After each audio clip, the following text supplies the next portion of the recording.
देहरादून में शहरी निकाय और पंचायत चुनाव एक साथ कराने को लेकर एक प्रयास बीजेपी के भीतर शुरू तो हो गया है, लेकिन अक्टूबर में निकाय चुनाव कराने का हलफनामा हाईकोर्ट में दिए जाने से ये प्रयास इस बार सफल होता नहीं दिख रहा है।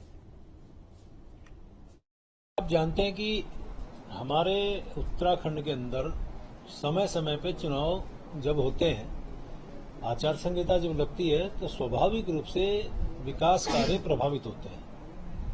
और हमारे यहाँ निकाय चुनाव बिल्कुल आप जानते हैं कि बहुत नजदीक है और हमारे पंचायत चुनाव भी लगभग उसके बाद होने हैं। तो ये सुझाव भी आया है कि दोनों चुनाव क्यों ना एक साथ करा लिए जाएं, ताकि आचार संहिता भी जो प्रभावी होगी वो एक टाइम के लिए होगी, विकास कार्य प्रभावित नहीं होंगे।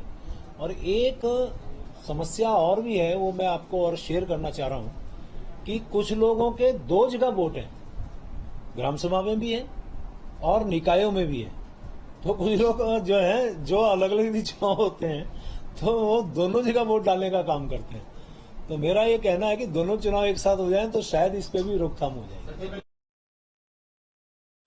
ये सच है कि माननीय मुख्यमंत्री से हमारी वार्ता हुई है और हमने एक अनुरोध किया है, क्योंकि अक्टूबर माह में संभवतः नगर पालिका नगर निगम होगा, दिसंबर के माह में उसका पंचायत का चुनाव ड्यू है।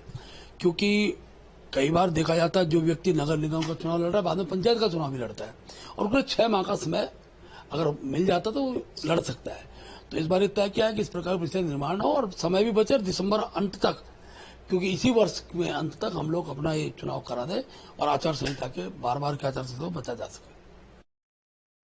उत्तराखंड सरकार ने हाईकोर्ट में स्थानीय निकाय चुनाव कराए जाने को लेकर के एक जो हलफनामा दिया है उसमें अक्टूबर माह में निकाय चुनाव पूरे करा लिए जाने की बात तो है, लेकिन पंचायत के त्रिस्तरीय पंचायत चुनाव और निकाय चुनाव को एक साथ कराने की एक मुहिम जो एक शुरू हुई थी उसको कहीं ना कहीं एक धक्का लगा है। लेकिन फिर भी भारतीय जनता पार्टी का संगठन और सरकार दोनों का ये मंतव्य है कि दोनों चुनाव एक साथ करा लिए जाए।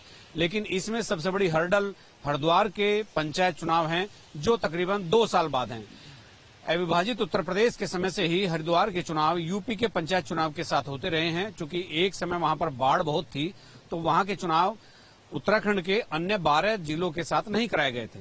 लेकिन फिर अब निकाय और पंचायत चुनाव साथ कराने की एक मुहिम जो शुरू हुई है, हो सकता है अभी वो पूरी ना हो, लेकिन भविष्य में इस प्रस्ताव पर जरूर चर्चा होगी। अपने सहयोगी कैमरामैन सोनी कुमार के साथ न्यूज स्टेट के लिए देहरादून से अजीत सिंह राठी।